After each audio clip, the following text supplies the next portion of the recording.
Faire de l'agriculture un levier de développement et cela dans un espace sécurisé, les dirigeants africains ont réaffirmé cette volonté à Malabo. La 23e session ordinaire de la conférence de l'Union africaine se tient autour de l'agriculture et de la sécurité alimentaire. Et puis les entreprises publiques comme pôle de développement économique, c'est désormais l'ambition du gouvernement burkinabé. La 22e Assemblée générale des sociétés d'État a pris des résolutions allant dans ce sens. Et enfin, une maigre moisson pour l'opération d'enrôlement biométrique en cours. À ce jour, pas plus de 40 000 électeurs enrôlés. Le président de la CENI interpelle les responsables des partis politiques sur la faible participation des militants à cette révision des listes électorales. C'est le menu de ce journal. Bienvenue à tous et merci de votre attention. La 23e session ordinaire de la conférence de l'Union africaine à Malabo s'est tenue sur l'agriculture et la sécurité alimentaire. Les dirigeants africains ont ouvert les débats autour de l'ambitieux programme agricole de la Commission de l'UA pour les 50 ans à venir, un vaste chantier qui reste cependant tributaire de la sécurité sur le continent africain. Suivons le déroulé de la cérémonie d'ouverture avec nos envoyés spéciaux Urbain Benito Somé et Nicolas Zigani. Cette 23e session ordinaire de la conférence de l'Union africaine est consacrée à l'agriculture et à la sécurité alimentaire. À Malabo, les chefs d'État sont appelés à passer en revue les maux qui minent l'agriculture en Afrique et trouver les thérapies nécessaires pour booster le secteur. Les différents intervenants ont dépeint la situation actuelle et invité les investisseurs à s'intéresser au secteur agricole africain, ce qui permettra de lutter contre la faim et la pauvreté en milieu rural. Ils ont demandé aux banques d'accorder au moins 30% de prêts aux femmes qui s'intéressent à l'agriculture et aux gouvernants d'alléger les conditions d'accès aux terres cultivables. 2014 est consacré en Afrique, année de l'agriculture. Le secrétaire général des Nations Unies présent à cette rencontre a exprimé sa satisfaction de voir se renforcer le partenariat entre l'Union africaine et l'Organisation des Nations Unies. Donc promouvoir une industrialisation rapide qui conduise à la création d'emplois. Il faut exporter davantage de biens à valeur ajoutée, développer les marchés régionaux, éliminer les flux financiers illicites et assurer une utilisation plus rationnelle et plus responsable des ressources naturelles. Le président de la Guinée équatoriale, pays hôte, a fustigé le comportement des institutions financières internationales, la Banque mondiale et le Fonds monétaire international, et ensuite invité ses pairs à privilégier davantage la coopération sud-sud. Il a attendu des chefs d'État des décisions fortes à la fin de cette 23e session ordinaire de la conférence de l'unité africaine pour donner un souffle nouveau à l'agriculture et surtout à s'investir davantage pour une paix durable sur le continent. Et bien que reconnu comme étant un puissant facteur de création d'emplois et de lutte contre la pauvreté, l'agriculture ne peut se développer que dans un contexte sécurisé, selon le président du Faso. Blaise Compaoré estime que le spectre de violence dans lequel certains pays sont plongés ne favorise pas l'investissement et la libre circulation des biens et des personnes. Nous écoutons le président du Faso au micro de Urbain Benito Somé et Nicolas Zigani. Il faut dire d'abord que l'agriculture, ça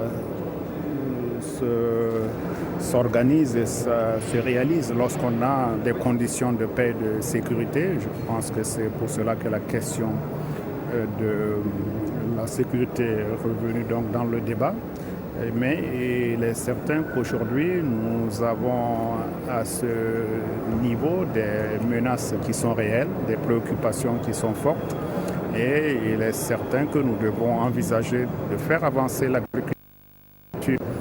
C'est aussi des opportunités de création d'emplois pour les Africains. C'est aussi un moyen de faire reculer la pauvreté sur le continent. Mais cela ne peut se faire sans un espace de sécurisé, sans une Afrique en stabilité. Donc c'est pour cela que nous sommes obligés de traiter ces deux questions à la fois. Alors, mais ce qui se passe déjà au nord du Nigeria, sur les côtes de Somalie, la déstabilisation de la Centrafrique, le nord de l'Afrique, tout cela constitue des graves préoccupations pour le continent. Ce sont des graves menaces qui, si elles ne sont pas traitées, peuvent aller dans des proportions encore plus grandes, plus graves pour le continent. Donc, comprenez bien que ce doit être pour nous des sujets de grande préoccupation. Et puis ce communiqué pour poursuivre à l'occasion de la cérémonie officielle de sortie de la première promotion de médecins entièrement formés à l'université Saint-Thomas d'Aquin-Usta de Samba, placé sous le très haut patronage de son Excellence M. Blaise Compaoré, président du FASO, président du Conseil des ministres. La Direction générale du protocole d'État convie les personnalités invitées dans l'enceinte de la dite université à Samba le samedi 28 juin 2014 à partir de 8h. L'heure limite d'arrivée est fixée à 9h30. C'est signé le directeur général du protocole d'État, ambassadeur Léon Youbare, commandeur de l'ordre national. Au Burkina Faso, on célèbre la culture islamique demain. À Ouagadougou, le directeur général de l'Organisation islamique pour l'éducation, la science et la culture était ce matin chez le Premier ministre pour parler de cet événement qui a pour objectif la culture de la paix, la cohabitation pacifique entre les différentes religions. Nous écoutons le docteur Abdelaziz Othman Al-Waziri au micro de Bouma Ernest Nebié.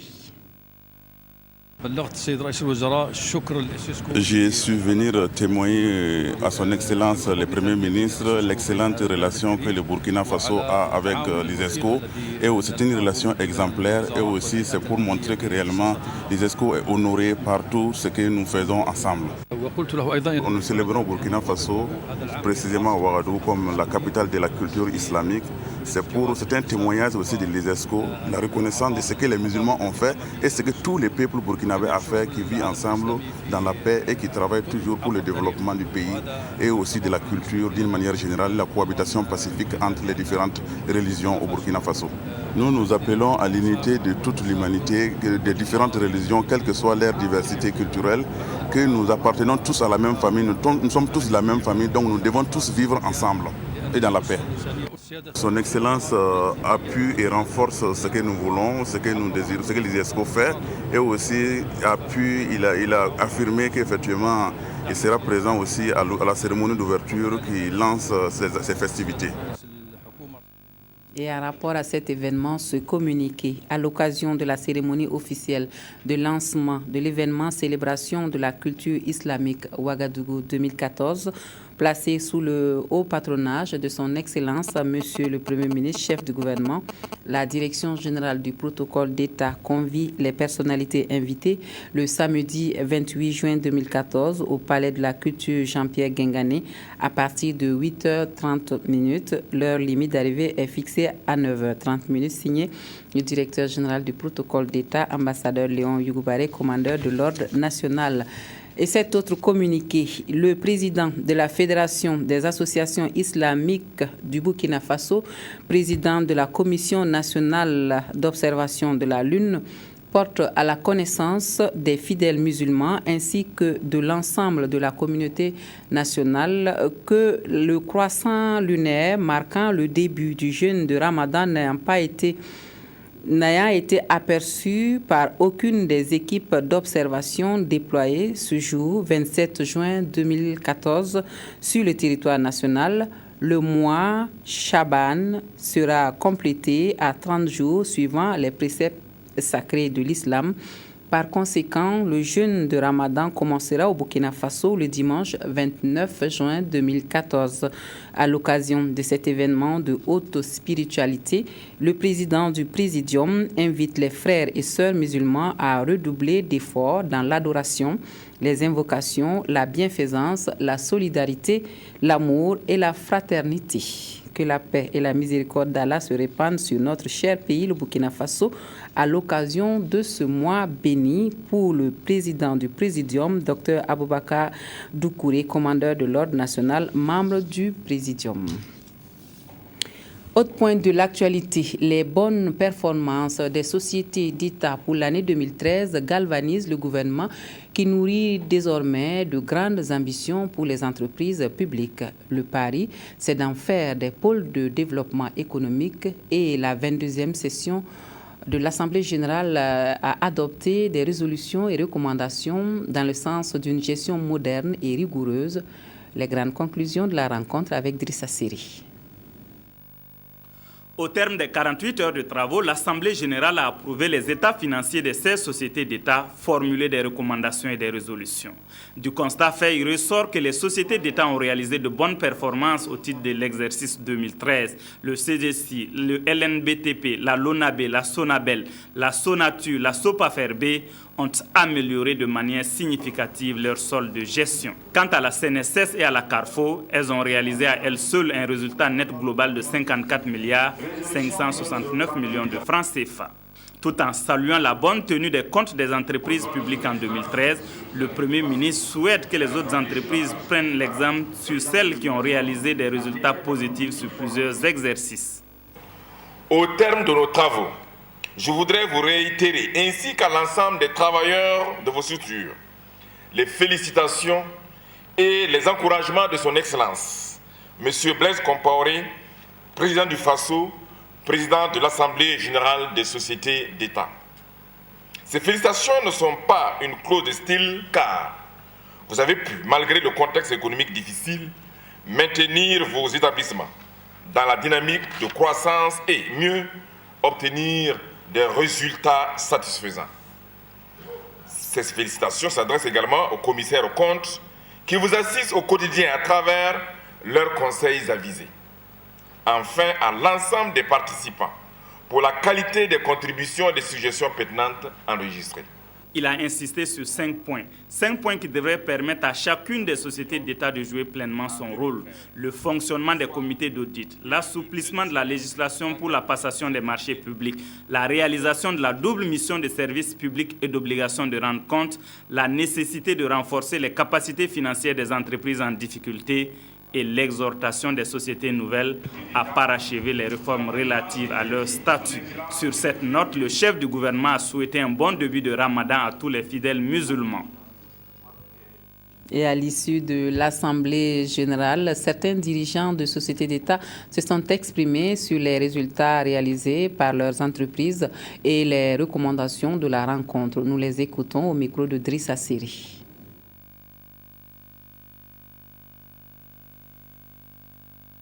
La chose qu'on doit retenir, c'est toujours mieux faire. Je crois que nous sommes inscrits dans cette dynamique et nous ferons de notre mieux pour tenir la barre et faire en sorte que la Sonature aille toujours de l'avant et soit pérenne. Parce que l'objectif d'une entreprise, c'est la pérennité de l'activité de l'entreprise. C'est ce que nous allons faire et ce que nous ferons toujours afin que la Sonature puisse satisfaire essentiellement ses clients. Nous avons l'expertise, nous pouvons faire beaucoup de choses pour les autres sociétés d'État, donc on a recommandé à ce qu'on puisse travailler avec eux.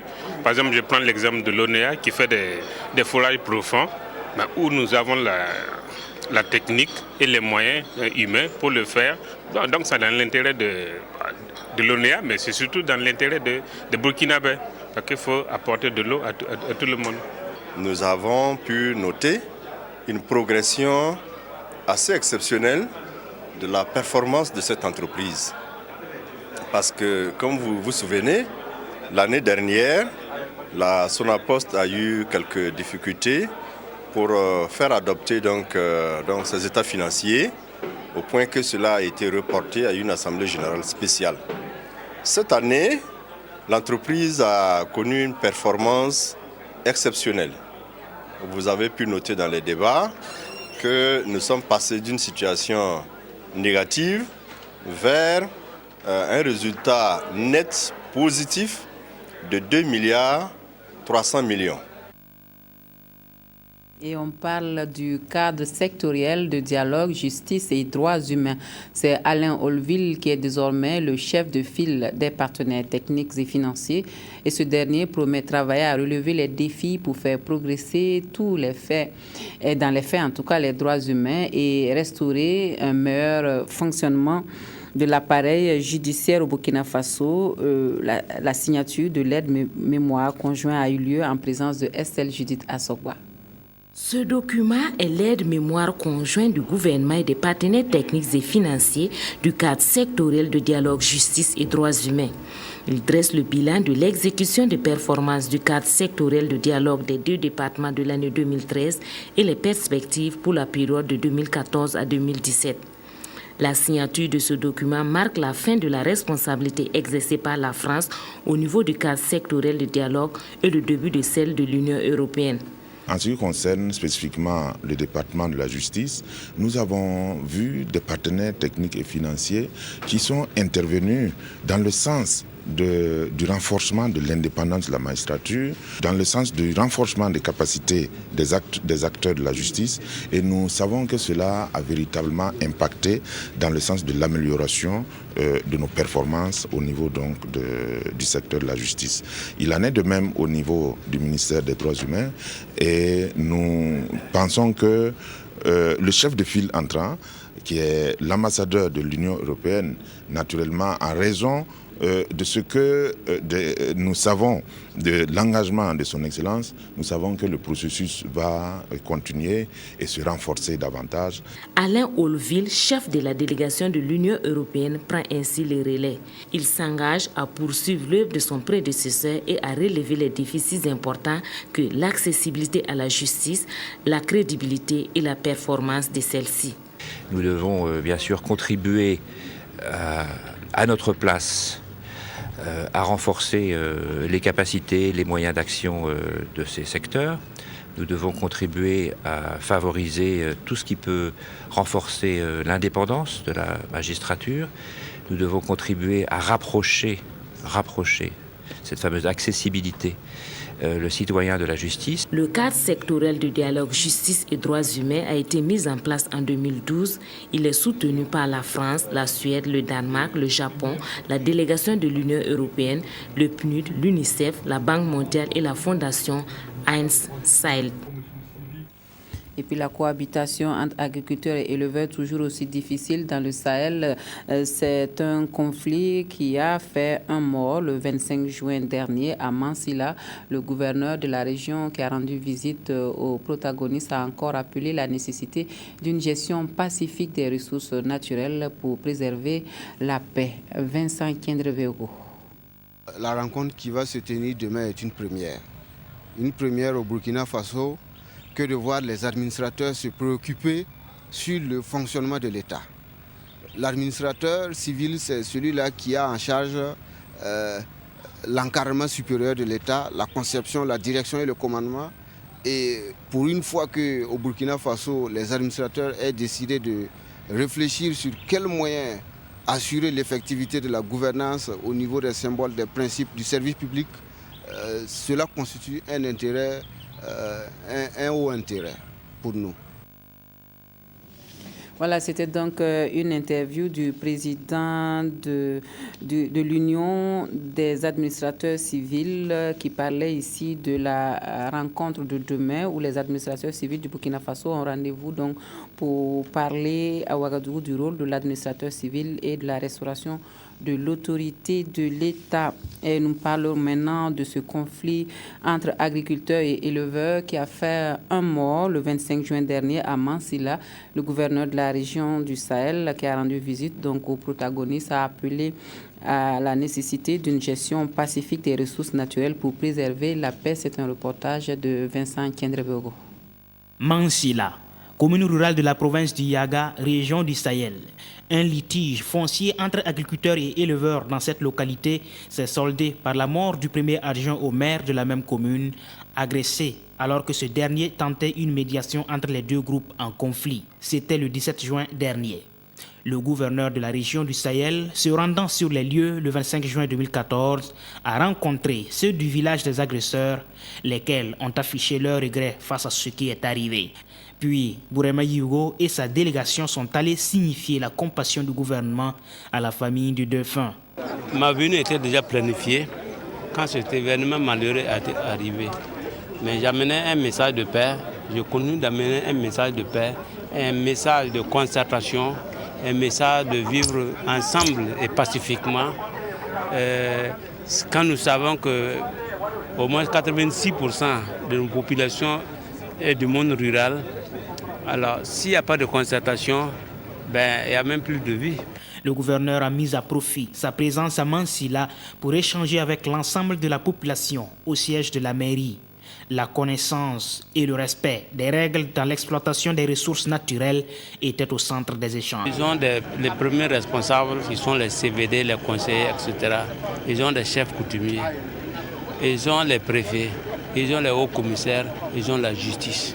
Donc, c'est éviter d'abord de se rendre justice et porter le problème à l'autorité la plus proche, alors qui va s'en saisir et tout va remonter et la justice sera faite. Selon le haut-commissaire du Yaga, Dieudonné Sosten Soré, la question de conflit entre agriculteurs et éleveurs devient de plus en plus sérieuse dans sa province. Suivant la volonté du gouverneur, il a annoncé très prochainement des concertations participatives avec l'ensemble des acteurs pour que, dans la délimitation des espaces, la paix y trouve son droit de cité.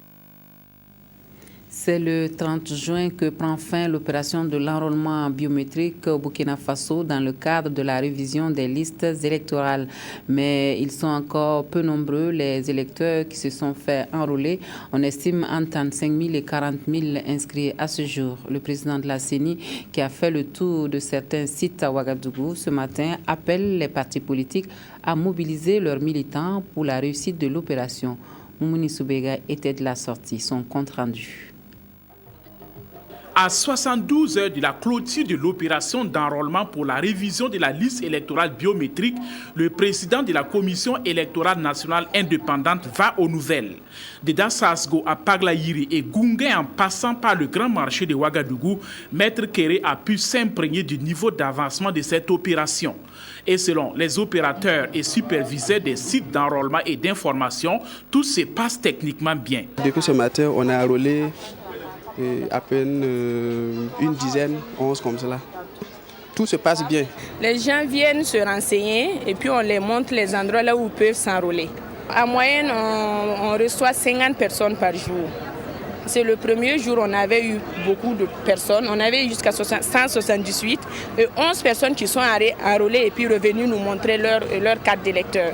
Grâce à cette nouvelle opération, des électeurs qui ne possédaient pas de cartes et ceux qui les avaient égarés ont pu se faire établir ce précieux document et ils n'attendent plus que le jour du vote. Pour moi, là, c'était perdu. J'ai présenté ma pièce, ma CIB, pour avoir ça. L'importance est que je puisse voter en 2015. À la CENI, le compte est loin d'être bon. Après 10 jours d'enrôlement, on estime encore à 40 000 le nombre de personnes enrôlées à Ouagadougou et à Bobo-Dioulasso. Au niveau de Bobo, les premiers jours, on est à 8 800 enregistrements. Ça fait que Ouaga et Bobo, on est à environ 35 000, 40 000. Les 10 premiers jours, vraiment, ça n'a pas vraiment bougé. On était à peu près à 28 000 enregistrements. D'après donc les superviseurs, depuis 2 jours, il y a un engouement qui semble de plus en plus important. Alors, c'est la raison pour laquelle nous lançons un appel aux uns et aux autres. Il reste encore un bon week-end. Démarré le 17 juin dernier, cette opération s'achève le 30 juin à Ouagadougou et à Bobo-Dioulasso. Dès le 1er juillet, nous allons déployer nos missions à l'extérieur pour la campagne d'information de nos compatriotes de l'étranger et également pour la mise en place des démembrements à l'étranger. Donc on n'a pas la possibilité technique de faire une prolongation maintenant. Bien entendu, le gouvernement a toujours la possibilité, dans la perspective d'une élection générale, de commander ce qu'on appelle une révision exceptionnelle du fichier. Je ne sais pas s'il le fera. Et pour permettre d'enregistrer le maximum d'électeurs, 630 sites ont été mis en place à Ouagadougou et 228 à Bobo-Dioulasso. Les députés membres de la Commission de développement économique et de l'environnement, eux, sont préoccupés par la prévalence de la trypanosomose sur l'élevage dans les hauts bassins. Les parlementaires ont voulu savoir ce qui est fait pour éradiquer la mouche tsetse et c'est auprès de la PATEC qu'ils ont eu réponse à leurs inquiétudes. Anna Lucie Kéry. En 6 ans, la PATEC, la campagne panafricaine d'éradication de la mouche tsetse et de la trypanosomose, a permis de réduire de 95% la population des mouches sur les 40 000 km² de zones infestées et d'aider les populations à avoir des formations. Ces résultats concrets ont été portés à la connaissance des députés membres de la CODE, la Commission du développement économique et de l'environnement. En l'éliminant le parasite, on réduit de 60% déjà les dépenses de santé. On permet de produire beaucoup plus de lait. Les animaux de traction pour le labour également, dans les zones infestées, s'accroissent. Les élus nationaux se sont ensuite rendus à l'école de lutte anti-tsetse. Cette école, qui a été réhabilitée par la PATEC, a déjà formé des techniciens spécialisés, des cadres supérieurs et des agents de terrain d'une dizaine de pays. L'insectarium, ou le laboratoire d'élevage des mouches mâles stériles, qui vont exterminer la population des mouches tsetse, les glossines, fait partie des acquis de la PATEC. Dans le cadre de leur mission d'information sur la prévalence de la trypanosomose sur l'élevage dans les hauts bassins, les parlementaires se sont entretenus avec les autorités et les éleveurs de la zone pastorale de Samorogouan dans le Kénédougou. Il est vraiment souhaitable que ce ne soit pas la fin. Il faut poursuivre parce qu'il y a encore des poches qu'il faut absolument arriver à annihiler. Je pense que c'est des droits qu'il faut initier pour renforcer l'action gouvernementale. Et au niveau du budget de l'État, nous avons dit qu'il y a des priorités. Et ce genre de choses-là, l'accompagnement des acteurs sur le terrain, ça doit être une priorité. L'appui des élus dans la mise en œuvre de la seconde phase du projet est attendu. Le Parlement peut nous aider à avoir ce financement-là pour poursuivre le projet, finir l'insectarium, le mettre en marche et poursuivre la lutte sur le terrain. Nous voulons vraiment lancer un appel à l'endroit du gouvernement qu'on puisse vraiment continuer à accompagner la PATEC afin qu'elle puisse continuer à aider les éleveurs dans leur travail. Profitant de la présence des agriculteurs à leur rencontre avec les éleveurs, les députés ont invité ces acteurs à toujours privilégier la voie de la concertation et du dialogue, car c'est ensemble qu'ils pourront poursuivre la lutte pour l'éradication des mouches tsetse et contribuer au développement de leur commune. Les chirurgiens de la sous-région débattent à Ouagadougou des progrès accomplis en chirurgie et cela en vue de renforcer les techniques chirurgicales. Les premières journées locales du Collège ouest-africain de la chirurgie se tiennent depuis hier. Nathalie Savadogo Nabaloum. Professionnels de la santé, ces chirurgiens, toutes spécialités confondues, se sont donné une journée d'échange. Ils veulent améliorer l'offre de soins en chirurgie au Burkina Faso. Quand vous voyez des sommités œuvrant dans le domaine chirurgical se retrouver pour échanger leur expérience sur un certain nombre de défis, je crois que cela ne fait que renforcer le système de santé et surtout renforcer l'offre de soins. Et je crois que, comme il a été souligné tout à l'heure, par rapport à la noble ambition que nourrit le WACS, nous, en tant que département en charge de la santé, nous ne pouvons que nous féliciter de la tenue de cette rencontre et surtout exhorter l'ensemble des praticiens à adhérer aux idéaux de WACS. La partie essentielle, la plus importante, en fait, c'est les communications scientifiques qui seront faites par 11 spécialités chirurgicales et connexes, en plus de l'anesthésiologie, en plus de la radiologie. C'est-à-dire que les médecins spécialisés en chirurgie vont communiquer sur leur propre expérience au Burkina. Ces premières journées devraient mieux outiller les membres locaux du Collège ouest-africain de la chirurgie, dont le sigle en anglais est WACS. Notre mission, elle est simple. Elle vise à former des chirurgiens de qualité, des chirurgiens, je dirais, toutes spécialités confondues, avec les anesthésistes, avec les radiologues. Donc des spécialistes de qualité qui vont exercer dans le niveau tertiaire de notre échelle sanitaire. Le Collège ouest-africain de la chirurgie couvre 18 pays de l'espace CEDEAO.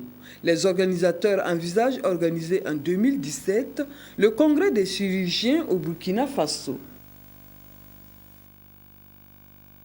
Combiner web et téléphone mobile pour la commercialisation des produits agricoles. C'est une trouvaille de la société Image AD en collaboration avec l'Alliance for a Green Revolution in Africa. M-Farms devrait permettre aux acteurs de la chaîne de valeur agricole de communiquer sur les informations des marchés des produits agricoles. Nathalie Savadogona Baloum a suivi la présentation du logiciel. Plateforme web et de téléphone mobile conçue pour aider les acteurs de la chaîne agricole à communiquer entre eux. Les utilisateurs pourront utiliser la plateforme pour s'informer sur le cours des produits agricoles. L'intérêt vraiment, c'est de rendre le marché du secteur agricole un peu plus structuré afin que le petit producteur puisse bénéficier. Parce que il n'a pas l'information. Il ne produit pas souvent ce qu'il faut vendre. Il produit plutôt ce qu'il faut manger. Donc maintenant, si c'est qu'il est dans un marché structuré ou quand il produit, il y a un marché déjà prêt pour acheter son produit, on pense que ça va l'amener à changer un peu la donne. Donc ce ne sera pas seulement la subvention, mais également des produits à commercialiser afin d'améliorer un peu le revenu qu'il génère et améliorer la condition de vie de sa famille. Cette plateforme conçue par la société Image AD basée au Ghana est une approche bien accueillie par les apprenants. À notre sein également, nous sommes en train de développer une plateforme.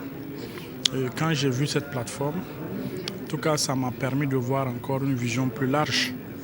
Parce que nous, notre conception était surtout déjà au niveau national.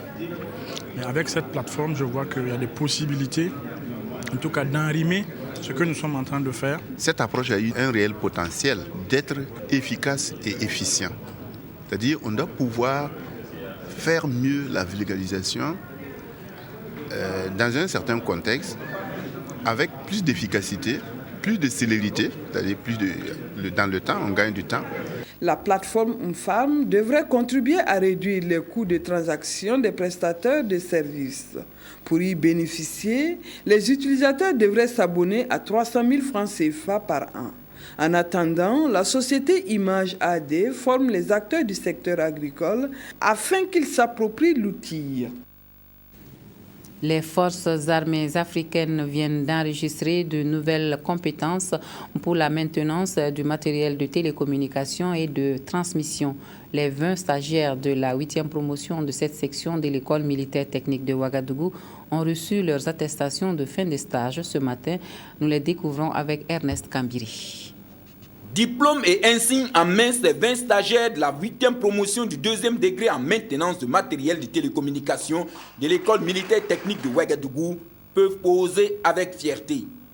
5 mois de cours leur ont permis d'acquérir des connaissances théoriques et pratiques en matière de maintenance de matériel de télécommunication et de renforcer l'esprit de cohésion et de solidarité, force principale des armées.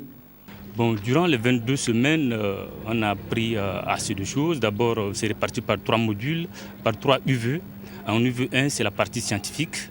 Donc, on a fait les maths, les physiques, l'électronique, et ainsi de suite. En UV 2, c'est un peu partie des spécialités. Et en UV 3, c'est carrément la pratique. Donc, on a appris assez de choses. Surtout le dépannage. Désormais aptes à assumer la fonction de chef d'atelier en maintenance-transmission, ils auront pour mission de faire de la radio le support de la voix des chefs militaires pour porter les ordres aux subordonnés dans leurs unités respectives. Alors, leur travail sur le terrain, c'est de réparer les postes radio. Là, c'est la première promotion qui a travaillé sur des postes Kenwood TK90, donc une nouvelle génération de postes. Ils sont maintenant capables concrètement de changer une carte électronique, de détecter une panne sur cette carte électronique et de la réparer. En tant que directeur central de transmission des armées, je participe à la réalisation de ce stage avec le commandant de l'MTO. Donc il est de mon devoir de soutenir parce que c'est un produit que nous aurons à utiliser sur le terrain. Donc c'est très important cette réussite parce que ça va contribuer à rendre nos forces armées plus opérationnelles. Former des techniciens en transmission au profit des armées africaines, c'est la vocation de l'école militaire technique de Ouagadougou.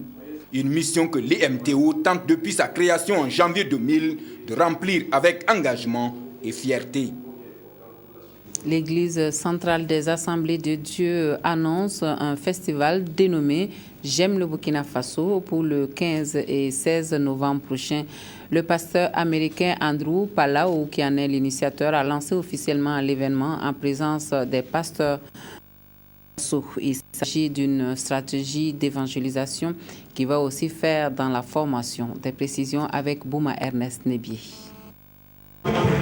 Avec l'évangéliste international Andrew Palau, les pasteurs issus de plusieurs églises ont à l'unisson chanté l'amour pour le Burkina. Embarqués dans le navire du festival J'aime le Burkina, conduit par cet homme de Dieu américain, tous ont pour destination un Burkina prospère où règne permanemment paix et amour. Pour y parvenir à bon port, Andrew Palau propose une stratégie d'évangélisation puissante axée sur la famille et l'amitié. Stratégie qui, à travers le festival J'aime le Burkina qu'il lance ici en présence de plusieurs pasteurs, va consister à dérouler tout un programme d'activités d'évangélisation dans les mois de juillet, août, octobre et novembre. Cette stratégie est venue pour s'adresser à toute la création, à toute notre société. Mais ce qui est frappant, c'est que au centre de ce système, il y a l'amour. Et le thème, c'est « Aimer le Burkina Faso ». Et ceux qui aiment le Burkina Faso doivent aimer tous les Burkinabés. Conférence à l'intention des pasteurs, formation sur l'évangélisation par l'amitié. Voilà entre autres des événements qui seront organisés en prélude au temps fort du festival prévu pour les 15 et 16 novembre prochains à l'hippodrome de Ouagadougou. And I am privileged to have been invited by many hundreds Je suis venu au Burkina Faso parce que j'aime le Burkina Faso. Dieu m'a mis dans mon cœur de venir au Burkina Faso pour partager la bonne nouvelle du royaume. Et j'invite toute la ville de Ouagadougou à être mobilisée pour cette campagne où la bonne nouvelle sera donnée, prêchée pour que des âmes soient sauvées à Christ. Andrew Palau est l'un des 4 fils d'un évangéliste de renommée mondiale, Louis Palau. À travers le monde, il voyage pour prêcher la bonne nouvelle. En sport, c'est à Koudougou que s'est déroulée cette année la journée olympique. C'est une initiative du Comité international olympique avec pour objectif de magnifier les valeurs de l'olympisme, facteur de paix et d'union entre des hommes et des femmes par le sport et la culture. Richard Yameogo.